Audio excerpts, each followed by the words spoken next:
With rising inflation, bank failures, and massive layoffs across multiple sectors, it's no wonder the central banks have been getting prepared by stockpiling gold.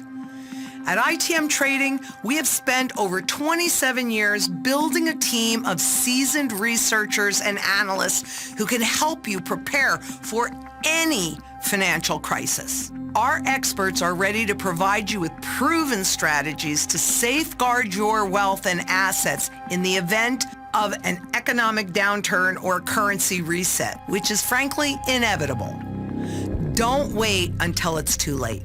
Schedule your free gold and silver strategy call by clicking on the link in the description below. Hello YouTubers, Alaska Prepper here. Happy Sunday, ladies and gentlemen. Well, the BRICS summit is over from what I understand, ladies and gentlemen. Guess what? We're all still here. The world is still turning. And the dollar, the US dollar, is still usable. I've seen a lot in the last week or two about how the BRICS nations are going to dethrone the US dollars. And I personally believe that that is true, but not in the short term.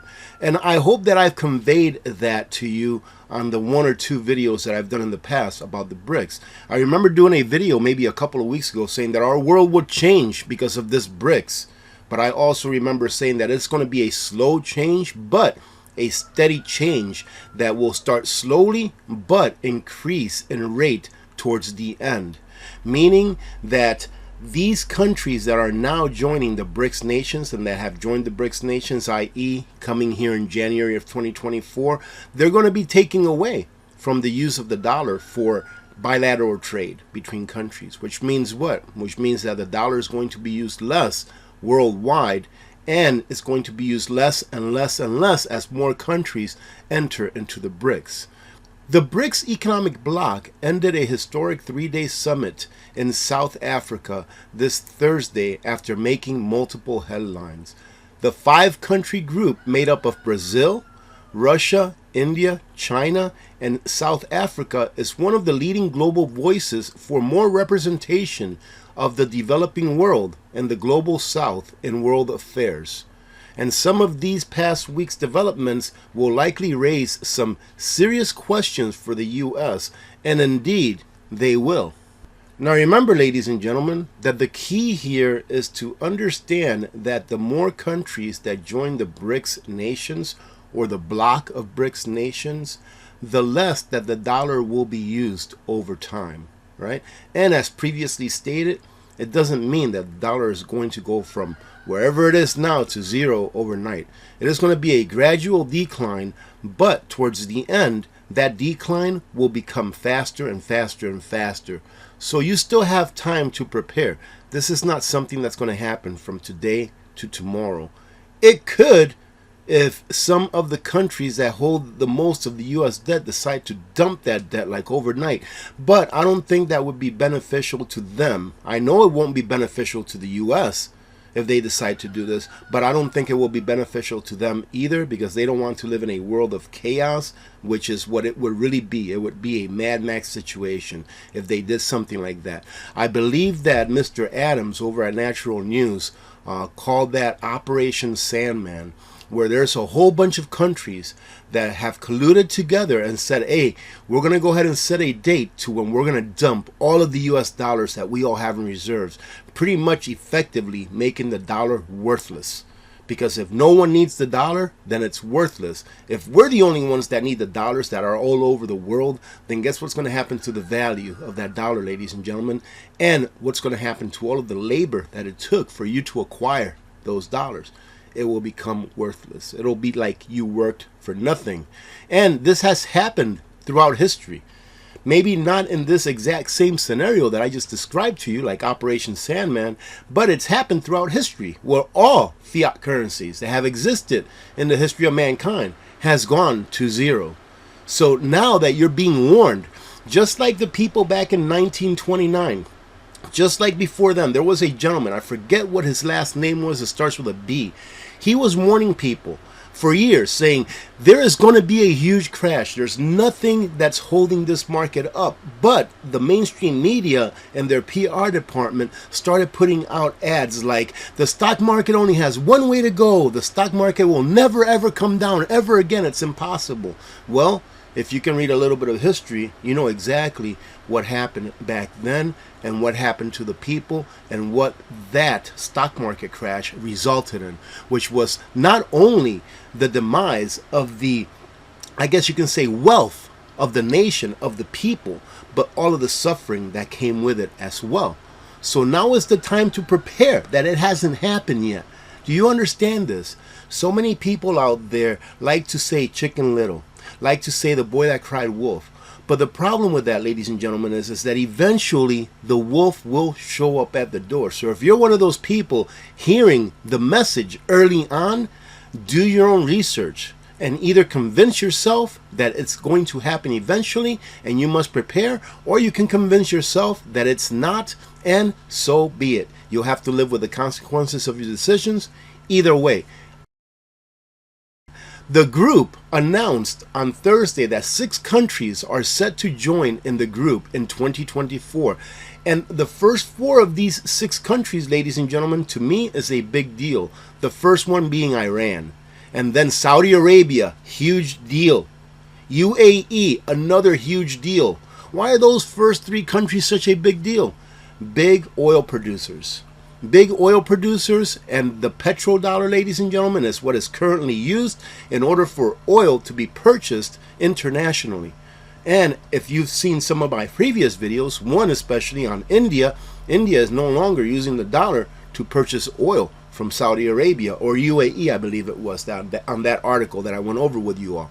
So they're already starting to not use the dollars. This is just going to cement that they will not use the dollar. In addition to these 4 is Argentina, which is a big powerhouse when it comes to production of food. Therefore, if they do export of food, what's going to happen? They're not going to be using the dollar anymore. And then they're followed by Egypt and Ethiopia. The move, which will more than double the size of the bloc, and this is key. The key is not the number of countries that are within the BRICS bloc, the BRICS bloc of nations. It is the number of people, the amount of GDP, of world GDP that it makes, that it constitutes. That is the key, ladies and gentlemen. You may be sitting here and saying, well, they're only adding 6 countries to the 5. That's only 11 countries out of 195. Yes, but those 11 countries probably add up to a very large portion of the world gross domestic product and also of the world population. That's what's important, not necessarily the number of countries. Let's read on. And here they talk about that a little bit. The additions, meaning the countries that are being added, will also increase the group's economic clout. BRICS, which was set up in 2009, currently, all right, this is currently without the addition of those 6 countries, represents around 40% of the world population and more than a quarter of the world's gross domestic product. That is set to increase with the new members, which include 3 of the world's biggest oil producers, i.e. Saudi Arabia, UAE, and Iran, as we discussed earlier. That is what we have to be looking at, ladies and gentlemen. Not tomorrow, but months and even years ahead. Now, wouldn't the people back in 1929, before that great crash, wouldn't they have loved it if they'd had listened to that gentleman that was warning them for years, and then they would have prepared? Well, today, in the lives that we live today, or in the era in which we live today, we are pretty lucky that we have the technology that we have. That I'm sitting here in my little piece of the world over in Alaska and broadcasting to whoever wants to listen, along with a whole bunch of other people that are broadcasting to whoever wants to listen, saying, hey, there's a day of judgment coming. So you have to prepare now so that you can be ready for that day when it gets here, and that way you don't have to act out of fear when that day arrives, and instead do what you have to do in order to preserve your sovereignty, to take care of your family's well-being along with their security. Ladies and gentlemen, would you have been grateful if you were back in 1929 and you would have heard those messages years before and then taken the time to prepare? This is the time to prepare right now. things are already starting to get pretty difficult because of the inflationary forces that have taken hold of the prices of foods in the supermarket, just foods, let alone that the price of housing is just increasing and increasing and increasing. I did a reaction video here a while back, and I'm going to do another one because it seems that people really liked that reaction video on different people from different parts of their lives and different parts of the world talking about how inflation is affecting them. I'm going to go ahead and do another one of those because it actually seems that some people think that in order to fix inflation, ladies and gentlemen, that we have to become a communist nation. But I'll leave it at that. I'll let you wait and see that video when it comes out here, probably a week from now or so. And this here is from Mr. Peter Schiff. BRICS nations will blunt Western dominance, and that is a fact of life, ladies and gentlemen. We have come towards the end of a cycle. We're about to finish it here in the next 10 to 15 years, and then we will be entering into the next paradigm. The question is, will you be prepared to go forward in that next era that we are turning into? And he recounts that the BRICS nations account, as we've spoken before, for about 40% of the global population and a quarter of global GDP. He points out that not only does the BRICS bloc supply a lot of goods to America, you have to remember this is very important, but it also loans the U.S. a lot of money. So BRICS nations, we have India, is one of the biggest, and we have China, which is the biggest nations that are in the BRICS nations. Now those two, ladies and gentlemen, think about how much product we get from those nations. And think about what would happen when the dollar is devalued and we're still importing from those nations. Do you think that those things that we import from there will cost more or cost less of our labor? All right? Think about that. I would say that it will cost a lot more for us to import from other nations. All right? And some of you may say, well, that's great that that'll happen because we'll bring manufacturing back here to the U.S. I believe that eventually we'll have no choice but to bring manufacturing back here to the U.S. But if you think that's going to make things cheaper, you're wrong. It's going to be even more expensive. But in the long run, I believe that the right thing to do is to bring manufacturing back to the U.S. and that we live within our means. Here, during this interview, Peter noted that Treasury bond yields were at the highest level in 16 years. That's a big problem when you have $32.7 trillion in debt. And what's the big problem? It's not the debt, ladies and gentlemen. The powers that be could care less what the size of our debt is. What they really care about is what is the interest rate and how much will it cost to service that debt, i.e., how much interest payments will we have to make, because that will directly affect on how much we, the American people, will have to pay in taxes. And even if you don't see your taxes like on your paycheck go up, trust me, you will still be paying higher taxes in the form of inflation. Because the way that a government can fund its deficits is by printing money out of thin air, i.e., listen to this, the U.S. Treasury prints the bonds. They say, here's a bond for $1 billion, okay, and we're going to sell it into the free market. Sure you are. Then these banks, they buy those bonds with your deposits, with your pension plan money, etc., and then the banks take those bonds and the Federal Reserve prints money out of thin air. They buy those bonds from the banks. That is inflationary, ladies and gentlemen. All right, so that's how that works. Mortgage rates are going to hit 8% pretty soon. Think about that for a minute. When was the last time anybody was looking at an 8% mortgage? Just a year ago or so, they were in the 3s. So everybody's going to have to be paying more. And we are already seeing that. We are already seeing that millennials will never own a home. Unless they're filthy rich, they're not going to own a home. They can't afford it. Why? Because wages never keep up with inflation. And Mr. Schiff knows this. He knows that there's going to be a big collapse in home prices. And people that are already in those 3% mortgages that were lucky enough to get a mortgage 3, 4, 5 years ago, they're never going to sell their home. Why would they sell their home when the price of their home value is going to go down because of interest rates, because it's going to cost more for people to borrow money to buy a house? The value of their home is going to go down, and then they're going to sell their home. What are they going to get into? What are they going to buy? Something else at a higher interest rate? Probably not, ladies and gentlemen. So we're going to have a big crunch in the value of homes. And at the same time, I believe we're going to have a home market that's going to be pretty stagnant because people that are already living in homes with mortgages, they're like, there ain't no way I'm giving up my home. Same thing like if you happen to live in an apartment. Let's say you lived in an apartment and you were grandfathered in on price, right, on the rent. Let's say you've been living there for 15 years and your rent is $800 a month, where normally the rent for everyone else in your area is $2,400 a month. Would you move from that apartment to go to another apartment? You'd be like, heck no, I'm going to milk this cow as long as I can. And I wouldn't blame you. And he finishes off by saying, we are broke as a nation and the inflation genie is out of the bottle. We've had 10 years of reckless money printing, just like back in the 1920s, ladies and gentlemen. They had this glorious time of spending, of borrowing, of carefree, and then eventually they had to pay the piper. There's no way that these rate hikes are going to do anything about that. So high inflation, something I've been saying, is here to stay. Inflation is not going anywhere, ladies and gentlemen. Get prepared now. That stuff that you see at Costco that you're like, oh my goodness, this is a lot more expensive than it was last year. It's going to be more expensive next year. I have a video coming out about that actually. I went ahead and I went and got some receipts that were about 2 years old. And then I went ahead and matched the prices to what they are today. Very interesting. So there you go. I'm giving you 2 freebies here on videos that are coming out in the future. And he says that inflation is going to get only higher. We are the world's biggest debtor nation. We have record trade deficits, record budget deficits, and inflation that's about to run out of control. I don't think the economy has ever been this weak. Given the current state and the trajectory of the economy, the U.S. is ripe to fall from its perch as the world's economic superpower, and the BRICS bloc is in a position to further undermine the American economy, and I would also say the American worldwide hegemony. Right?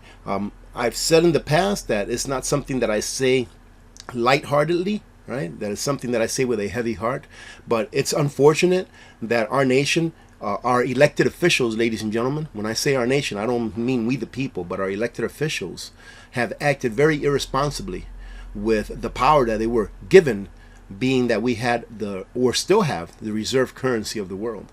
There's still a way to fix this, but it's never going to happen. Right, ladies and gentlemen, there is still a way to fix this, but it's never going to happen. The big problem now, in my opinion, is that we have a government that's out of control, that can only spend more than what we get year after year after year. It seems like it's planned, because it doesn't matter what kind of a year you have, they have to spend more anyways than what we did last year, right? All they had to do was just stop their frivolous spending, overspending, right? Stay within the constraints of what we collect in taxes. And if they did this, it would be awesome. Back the dollar by gold. Oh, AP, there's not enough gold to do that. There absolutely is enough gold to do that, because you don't have to back the dollar with 40% gold like it was back during Bretton Woods. You can back it up by 1% gold or by 0.1% gold, but back it by something that gives it value, and it is tied, and that value is tied to something real. But ladies and gentlemen, that's just me thinking out loud. Let's go ahead and take a look what Mr. Robert Kiyosaki has to say about the price of gold and or silver going forward. I think you're going to find this pretty interesting. I'm not going to bother reading this article. I'm just going to read the title. Robert Kiyosaki predicts Bitcoin rising to $1 million, gold $75,000, and silver to $60,000 if the world economy crashes. Now, ladies and gentlemen, some people may just see oh my goodness, gold 75,000, silver 60,000, and sure, Bitcoin can be $1 million. What you have to ask yourself about this is, what kind of a world would we be living in if Bitcoin was $1 million, gold was $75,000 an ounce, and silver was $60,000 an ounce? Do not allow this to fool you into thinking that gold and silver, now this is my opinion, I am not a financial advisor. Do not allow this to fool you into thinking that gold and silver are good investments. I don't think that gold and silver are good investments. I think that Bitcoin is a great speculative investment if you know how to trade it. Right? Gold and silver, in my opinion, is so that you can preserve your purchasing power, i.e. preserving the amount of time that it took you to earn that money to buy that gold and silver. So let's say, ladies and gentlemen, that I took this coin that, let's say, I purchased for $25, let's say, right? And that $25 today can purchase me 5 loaves of bread, right? What preserving your wealth and your purchasing power and the labor that you put into purchasing this is that in 5 years or 10 years, I will still be able to purchase the same amount of bread with this coin, no matter what the nominal price of bread is, because it will have been able to keep up with inflation over the long run, not from day to day. So precious metals, in my opinion, as a form to preserve your wealth, to preserve your purchasing power, and more importantly, to preserve the time that it cost you in order to purchase that precious metal at the time that you did. That is what getting precious metals is for. It's not for investing, i.e. trying to get a 10x or a 5x or a 2x out of the money that you put in there. Let me show you really quick on this chart of Venezuela why it is a good idea to put some of your excess wealth, meaning that once you have all of the preps that you need and you walk into your pantry, you're like, man, everything looks good. We're good for a long time. We have everything we need to survive a long-term crisis. This is what I feel is the most important part about you understanding how gold and silver preserve your purchasing power. Because take a look at this chart right here. This is Venezuela all the way back in 2011, which was right around before their financial strife started over there in Venezuela. And this is the price of an ounce of gold. You can take a look at that back in July of 2011. A price of an ounce of gold was roughly 7,000 bolivars, all right? And then you take it all the way to 2016 and you're looking at it's 13,000 bolivars. It's doubled. But now take a look at what happens when inflation takes a hold of a country. Now, if you remember 2016, the price of gold was around 14,000, 13,000 bolivars, right? Now take a look at 2024, ladies and gentlemen. I could not find a chart for this, but this is just as good. If you take a look at August 24th, 2023, just a few days ago, 6,121,228,300 bolivars.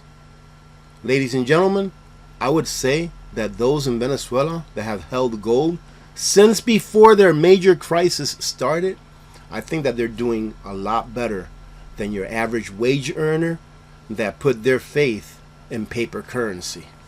And to finish it off, to just give you one last little snippet of a real life occurrence here, if you take a look at Venezuela, in Caracas, they have something that's called a café con leche index, a coffee with milk index, meaning what was the price of milk here and then what was the price of milk here. And you can see that back in 2016, right here, around 2016 September, the price of a cup of coffee with milk was, you can't even see it because it looks like it says 0, but it was probably around 1 bolivar, all right, around that, all right, pretty close to 0. But then as inflation takes hold of a nation's currency and devalues it more and more, take a look at what happened all the way here. In 2020, it went up to about 250,000 bolivars, right? 250, some people will be like, oh my God, that's incredible.